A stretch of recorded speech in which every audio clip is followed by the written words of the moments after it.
दिल्ली की सरहदों पर लगभग एक साल तक किसान आंदोलन चला। इस आंदोलन ने बहुत से उतार चढ़ाव देखे, लेकिन आखिरकार केंद्र सरकार, मोदी सरकार झुकी और किसानों की मांगें मान ली गई, जिसके बाद दिल्ली की सरहदों पर जो एक साल से धरना चल रहा था वो खत्म हो गया। लेकिन ये धरना खत्म होने के बाद, ये आंदोलन खत्म होने के बाद इसमें से दो पॉलिटिकल पार्टियां निकली, और जो अहम पॉलिटिकल पार्टी है या जो बड़ी पॉलिटिकल पार्टी है वो है संयुक्त समाज मोर्चा, जिसका नेतृत्व कर रहे हैं बलबीर सिंह राजेवाल साहब खुद हमारे साथ हैं। सर, बहुत बहुत स्वागत है आपका। मेहरबानी। सबसे पहले मैं चाहूँगा कि इंटरव्यू में बाद में शुरू करूँगा, पहले आप ये बता दीजिए किस मकसद के साथ आपने और किस उद्देश्य के साथ ये पार्टी शुरू की अपनी।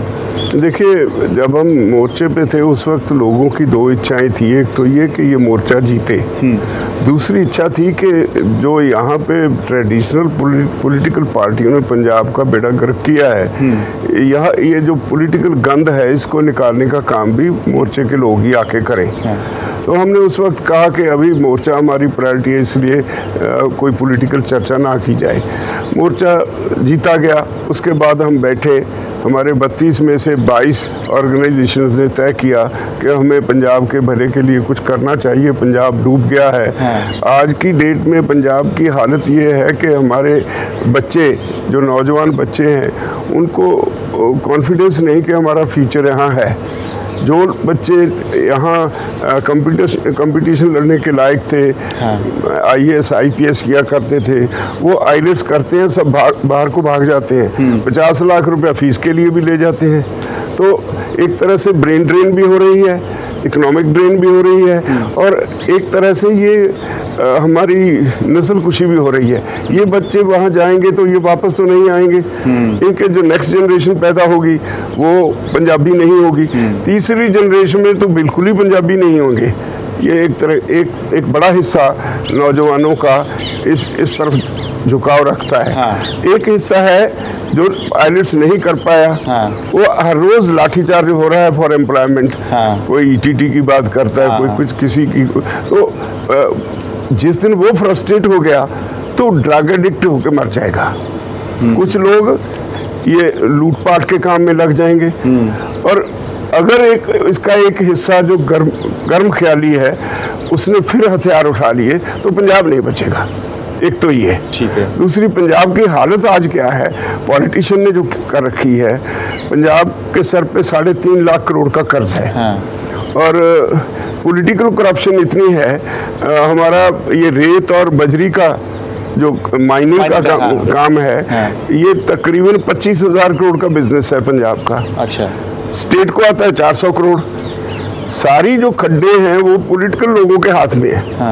पैसा उनके घर में जाता है। दूसरा, शराब का, एक्साइज का, हमारा पंजाब का जो जितनी कंजम्पशन है शराब की, उससे 55 से 60 हज़ार करोड़ रुपए का बिजनेस है। अच्छा।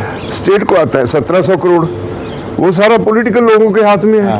और इसी तरह से ट्रांसपोर्ट का है, कोई 15,000 करोड़ वहाँ से इन लोगों के हाथ में जाता है, इनकी ट्रांसपोर्ट कंपनियां हैं। तो ये 1 लाख करोड़ रुपया सीधा पॉलिटिकल लोगों के हाथ में जाता है। इसके अलावा जो एडमिनिस्ट्रेटिव करप्शन है, अगर मंत्री कहेगा मुझे इतने पैसे ला के दो, आज है कि आम आदमी जाता है किसी दफ्तर में तो उससे कोई बात नहीं करता जब तक वो कुछ ना दे।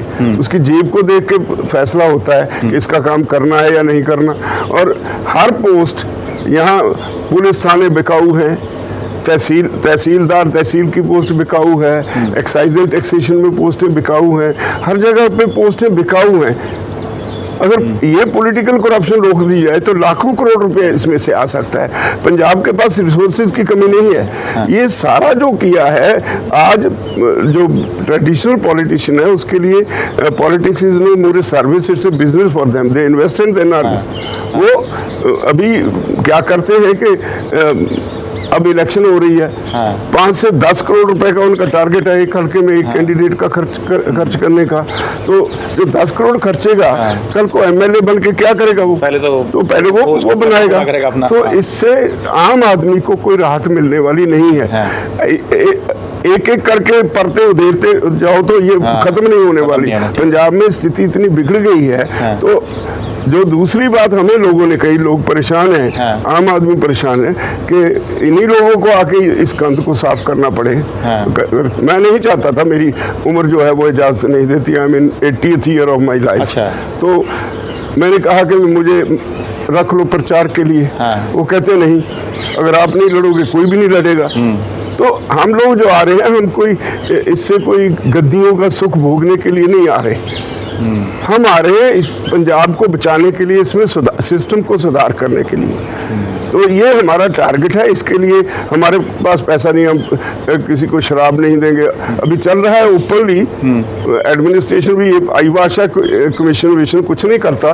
कमीशन को मालूम है कि कहाँ कितनी शराब किसने स्टोर कर रखी है, लेकिन they won't take any action against them, क्योंकि सारा सिस्टम करप्ट हो गया है।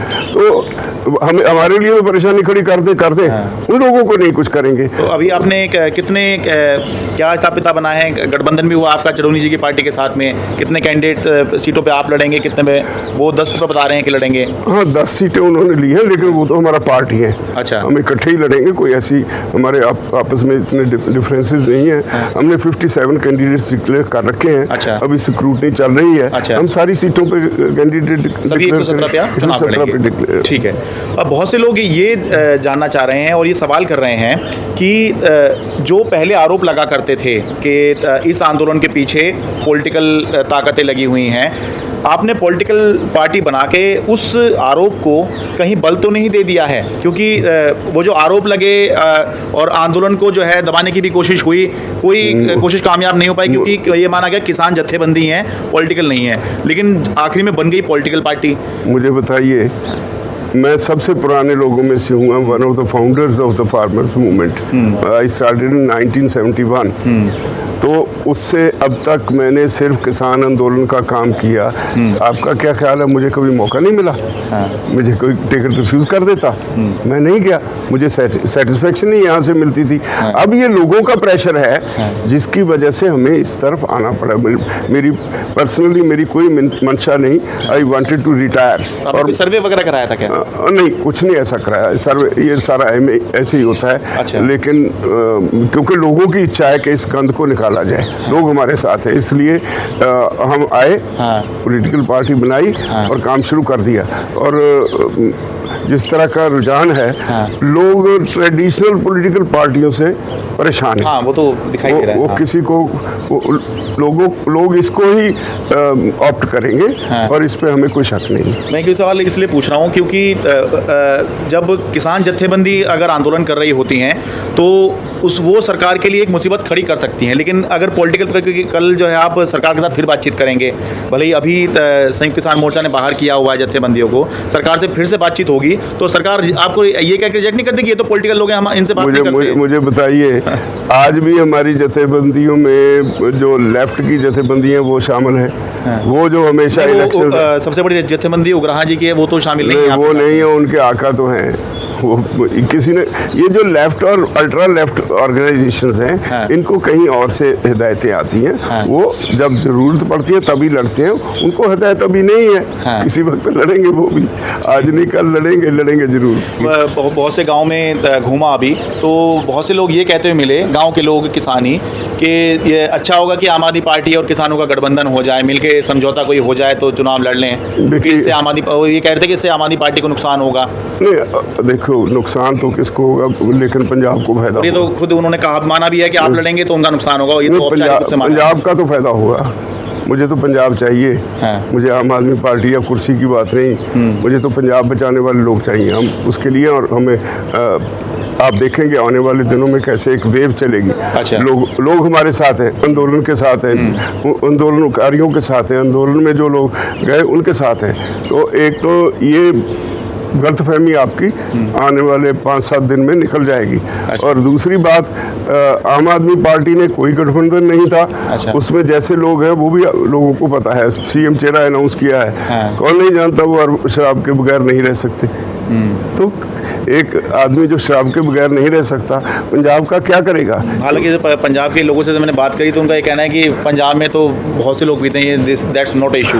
ठीक है, आप कह रहे हैं तो ठीक है, दैट्स द इशू। हाँ। क्यों नहीं है? जब आदमी को शुद्ध बुद्धि नहीं, इशू होना चाहिए। नहीं, शुद्ध बुद्धि नहीं, जिस आदमी को, जिसने पंजाब चलाना, वो इतनी शराब पीता है उसे शुद्ध बुद्धि नहीं होती। कहाँ मैं खड़ा हूँ, कहाँ जाता हूँ, तो उसके हाथ में बागडोर दे देनी चाहिए सारे पंजाब की। अभी आपका क्या असेसमेंट है कि आप सभी सीटों पे कह रहे हैं चुनाव लड़ेंगे, और कितनी सीटें आपको लग रहा है आज की स्थिति में कि आप जीत सकते हैं? देखिए, मुझे लग रहा है कि सरकार संयुक्त समाज मोर्चे की बनेगी।